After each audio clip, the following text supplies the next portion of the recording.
So here's the thing I would love to ask. I would love to ask is instead of asking limit x approach infinity, many cases, the way I ask question, I tend to don't ask that.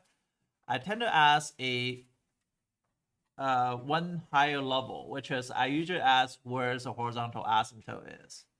So that's how what I would ask question. But there are three different situations that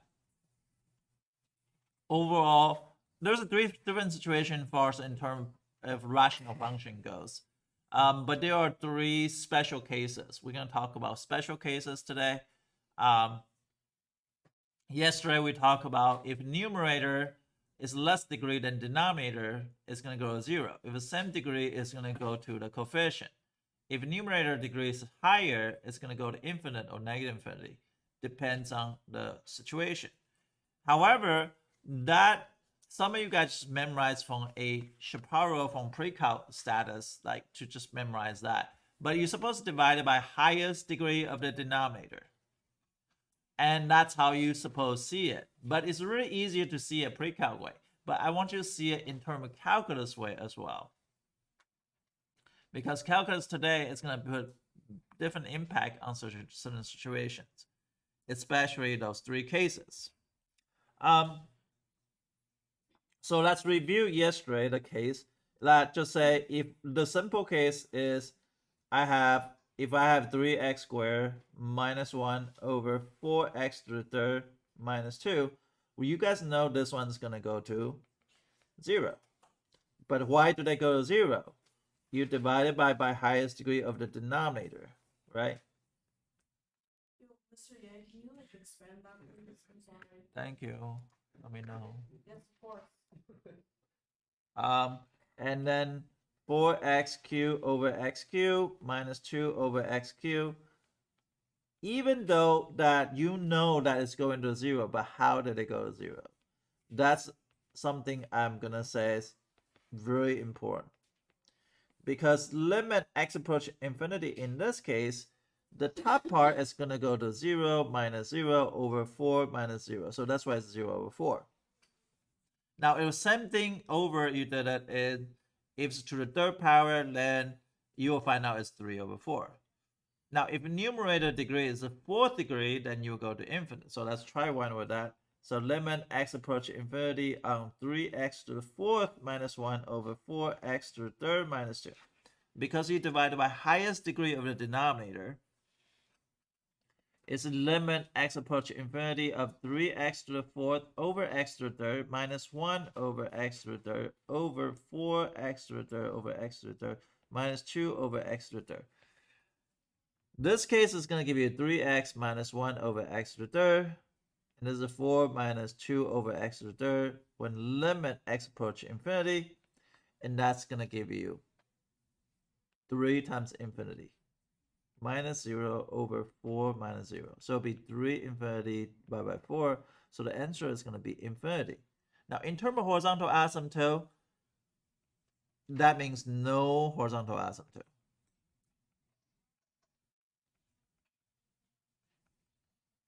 So this is what we did yesterday. Especially in this class, we didn't get to the square root part.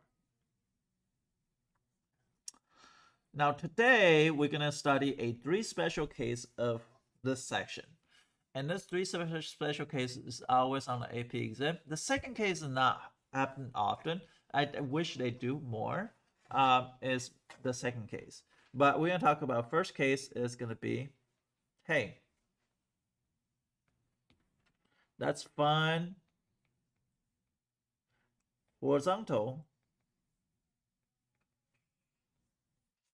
asymptote and vertical asymptote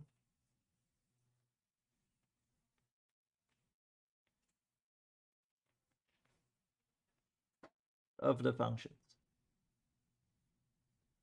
The function I'm giving is, the first one is f of x is equal to, I don't know,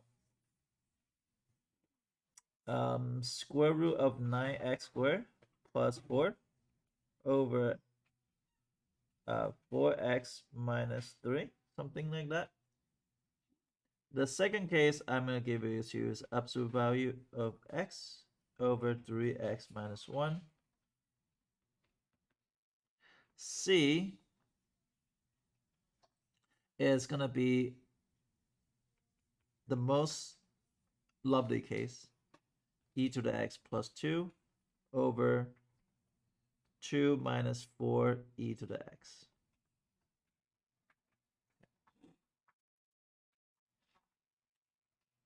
The first special case are different. So I'm going to just drag this differently. So I'm going to move this here and move this to here. Okay. So the first case, you say, okay, let's reach infinity here.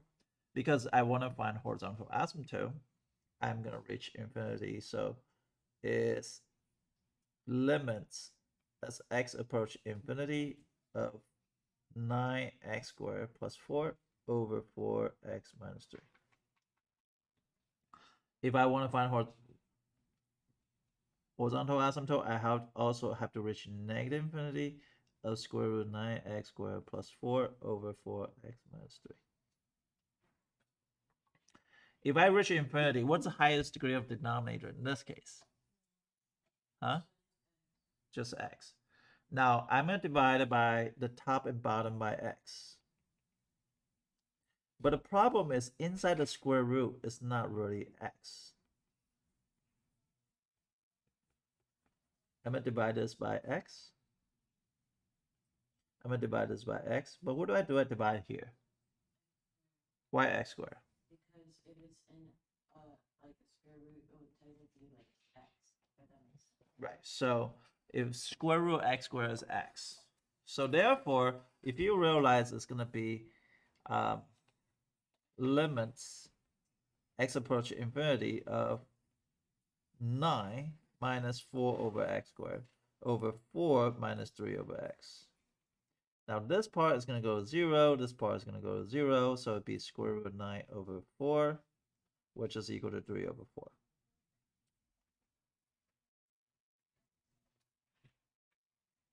But in a radical, they usually have 2. And I'm going to briefly explain this one. Hopefully you can catch on. I still divide by this to the highest 3, right? 9x squared over x squared plus 4 over x squared over 4x over x squared minus 3. And that still result with limit x approaching negative infinity of square root of 9 over 4. But I'm going to put a negative sign here, and it's equal to negative 3 over 4. Now you're going to be like, why do we have a negative sign? Yes. Is it because like since the square root of x squared is equal to like an absolute value, if you're approaching it from like negative infinity, it's kind of like you're approaching it from the left. You do the same thing with like the limits that we did in the past, where you put it like a negative sign. Right. So the idea is it's very similar to and let's check out the graph to see if it's true first, right? Because we don't know it's true until we verify it. And let's look at the graph. And a lot of you guys did homework and you look at the graph, which is really good. Square root of 9x squared, what is it? Plus 3? Minus 3? Huh? Plus 4 and then divided by what? 4x minus 3. And if you look at it as we say it's 3 over 4, right? Why you go to 3 over 4? That's one of them. And we're going to put a dotted line. Right? And y equal to negative 3 over 4. And you see that dotted line there? And you see that we only care about if it approach infinity or negative infinity. Obviously, they cross the horizontal asymptote, but doesn't mean anything because we only care about the definition. Definition says x approaching infinity and negative infinity. As you see, it go to infinite is a plateau to 3/4. And negative side is going to be negative 3/4. Okay, and if you see that graph, that's the graph. Now, why that negative sign exists is like I said on the video, and also what Deborah just said is if square root of x squared is equal to absolute value x. That means there's a piecewise function. Piecewise function in this side is going to be negative x when x is less than 0, when it's positive x when x is greater than 0. And that's why if you go into the left side, you're going to take this negative sign, put right here. And we're going to show you on the next example, because this is not going to do understanding until we really deal with absolute value. We talk about absolute value graph, which is f of x equal to absolute value of x over 3x minus 1. Now, if I say find horizontal asymptote, oh, also, how do I find vertical asymptote? So let's just do vertical asymptote. Is just 4x minus 3 equal to 0, x equal to 3/4, which is, that's why in the graph, it has x equal to 3/4. There's also another asymptote. So there's 2 horizontal and 1 vertical. Do you guys see it? Which is true, which is fine. We just verify everything on decimals, and that's great. Now let's look at this case. How do you do absolute value x over 3x minus 1?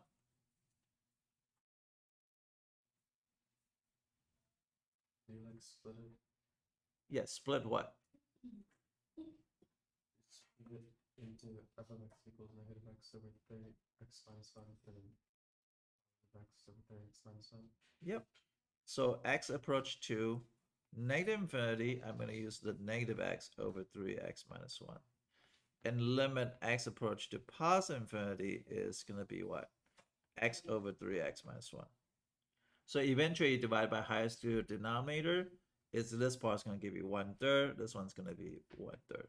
So there are 2 horizontal asymptote. And vertical asymptote in here is also 1/3. Trust me, I didn't mean to be all equal to the same thing, but this is the case, just happened to be the same thing by fluke. So x equal to 1/3 here. So they got vertical asymptote, 2 horizontal asymptote, 1 vertical asymptote. Am I going too fast? Natalie, am I going too fast? No? Al? Can't see Al's face. Okay. Mia? Sleepy. Yeah, that's calculus due to you.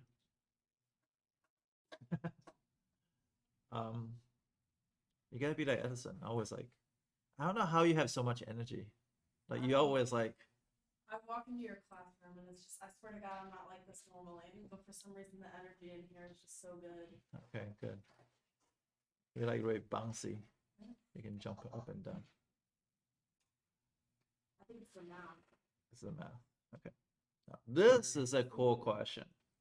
Why this is a cool question? We got a lot to talk about on horizontal asymptote, a lot to talk about at vertical asymptote. This is a very interesting. I also did this one on yesterday because 6th period I couldn't get that far. Because they were just kind of didn't do anything. So in this particular class, which is interesting, this particular question is interesting. If I approach to infinite of 3e to the x minus 2 over 2 minus 4e to the x. Now on yesterday's video, I didn't talk about vertical asymptote this.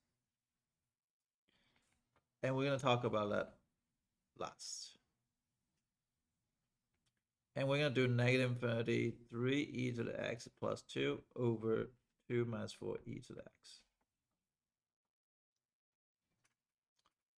If I approach infinity, positive infinity, I mean,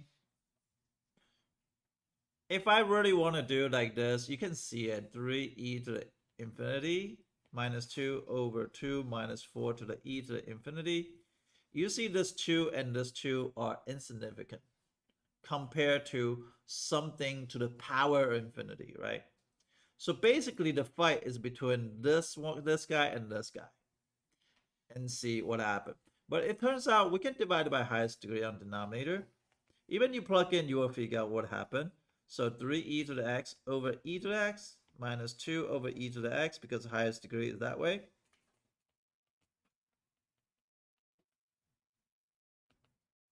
This is just going to cancel out. This is going to be 3 minus 2 over e to the x. But see it more clearly if you do like this, though. Because when limit x approaches infinity, now 2 over x compared 2 to the e to the x. 2 to the e to the x is going to go to 0 much faster than before, rather than 2 over x. So your answer is going to be 3 over 4. Does that make sense? 3 over negative 4, sorry. Because this part is going to go 0, this part is going to go 0. Am I going too fast? Okay. So that's negative 3, 4. Now, with that being said, you say, okay, well, how about negative infinity? That becomes an issue.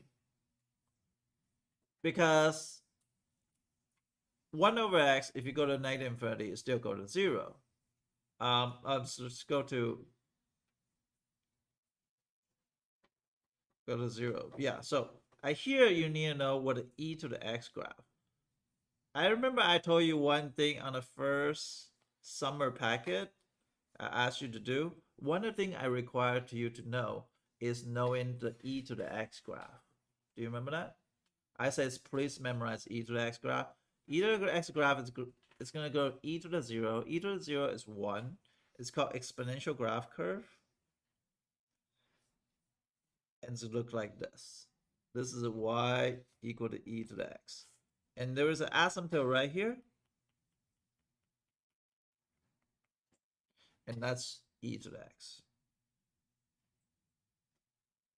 I also asked you to remember this graph. Let me use red. It's a natural log of x graph. I say, please memorize this graph because it's going to be very helpful. There's an asymptote right here, and it's going to be right here. Now, if you put both of them in the same graph, it's going to look like this. It's called inverse to each other. You're going to see the symmetry line. That symmetry is going to be like occur right here. They are natural, sorry, this is natural log of x. They are symmetry to each other. So y equal to natural log of x. So y equal to natural log of x. Now the problem is this part though. You have to know this part. Wait, which part? This part right here. You have to know both, but this is the most important part I'm going to talk about. It's e to the x graph. Then you're going to say limit x approaching negative infinity, 3e to the negative infinity plus 2 over 2 minus 4e to the negative infinity. What's e to the negative infinity according to the graph?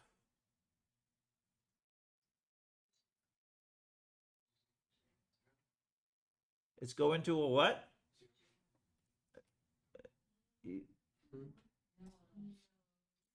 You look like a, you sound like a little sus. You're not very for sure. E to the negative infinity. Are you sure, Jorge? I could be tricking you.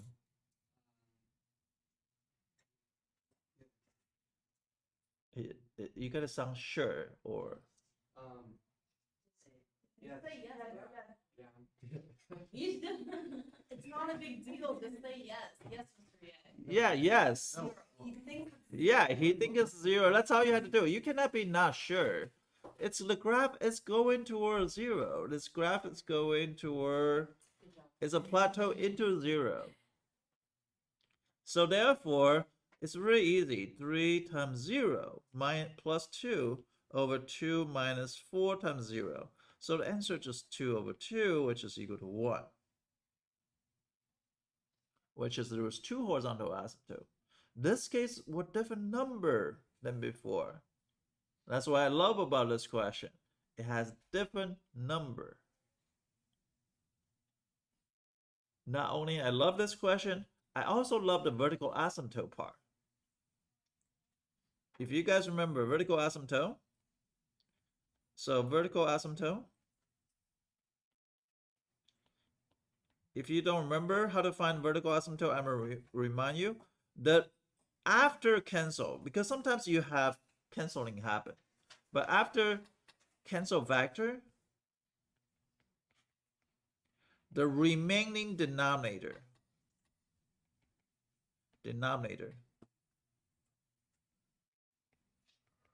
set it equal to 0. In this case, nothing I can cancel, so it'll be 2 plus 4, 2 minus 4 e to the x. I'm going to show you how to solve a simple natural log e to the x equation. I'm moving 2 to the other side. I'll isolate the e to the x first. How do you get rid of the e? Take natural log of both sides. Natural log of both sides.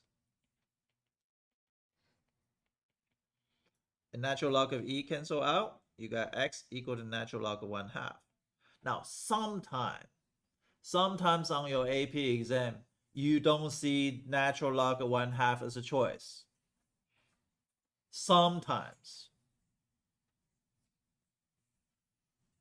Instead, they show negative natural log of 2. You're like, what?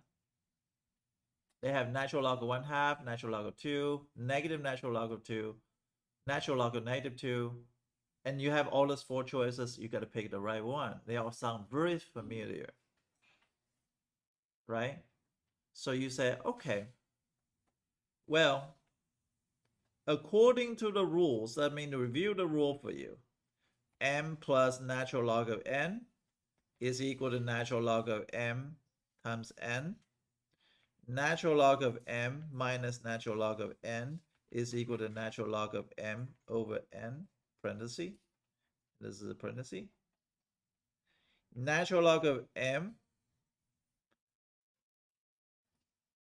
n in the front is natural log of m to the n power. And lastly, if I have log of base of b of x is equal to natural log of x over natural log of b. All those 4 things you would use it. All those 4 things you would use it. Even on ACT, you will use it. Simple question though.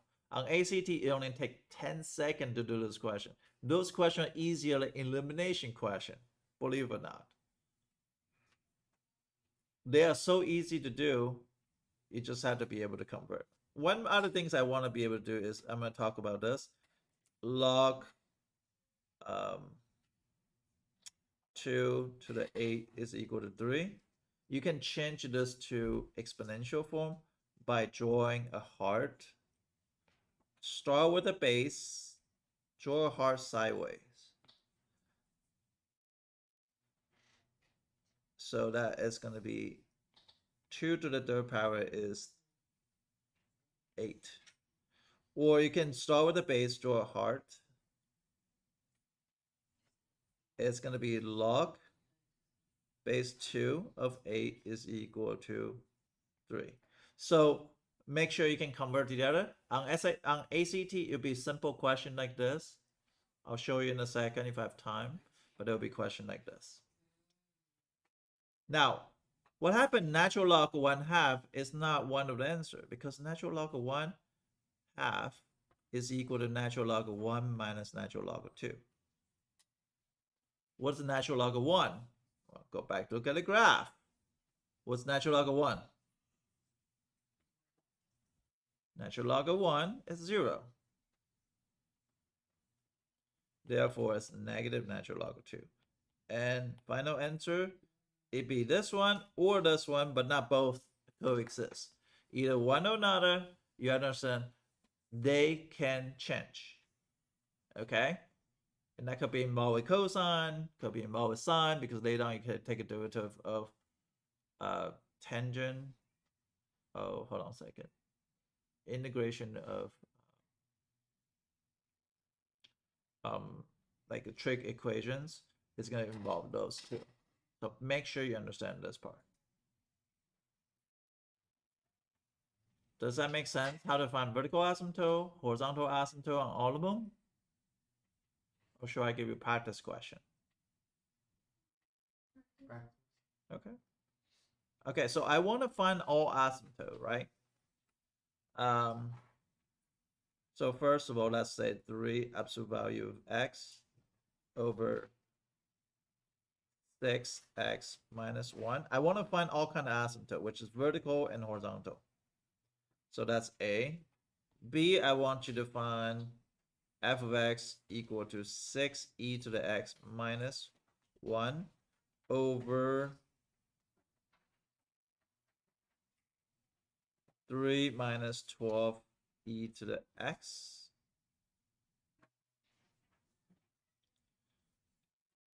I want you to find vertical and horizontal. And lastly, f of x equal to absolute value x. Oh, not absolute value x. It's going to be... All of those questions, the B and C are more popular on AP exam. So 16x squared plus 3 over 6x plus 4. Okay, so you can find out all the vertical asymptote, and we're going to introduce you one other question that is pretty cool.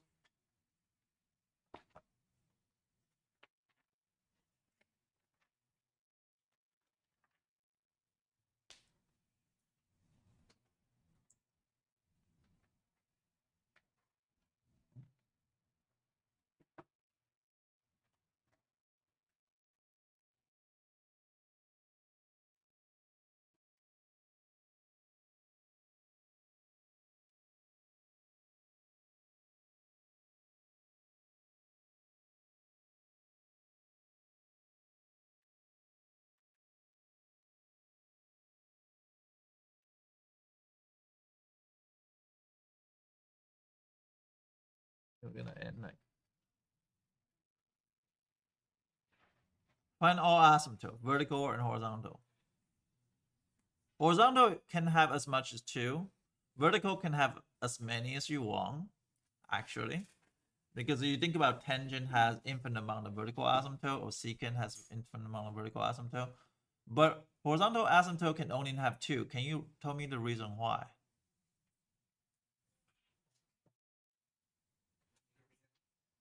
Okay, so vertical asymptote you can have infinite amount. But horizontal asymptote can only have 2. Can you tell me why?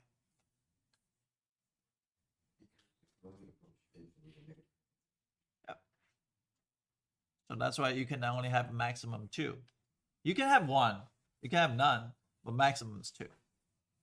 Slant asymptote you can have as much as 1 though, because that's just how slant do. What was the reason? 12e to the x. No, what was the reason why horizontal only has 2? Because horizontal asymptote definition of horizontal asymptote is limit x approaching infinity. You're gonna get 1 there, and also x approaching negative infinity. You're gonna get 1 there. So maximum is 2. Right. So those are the open-ended questions that you gotta think about of why they have as maximum is 2.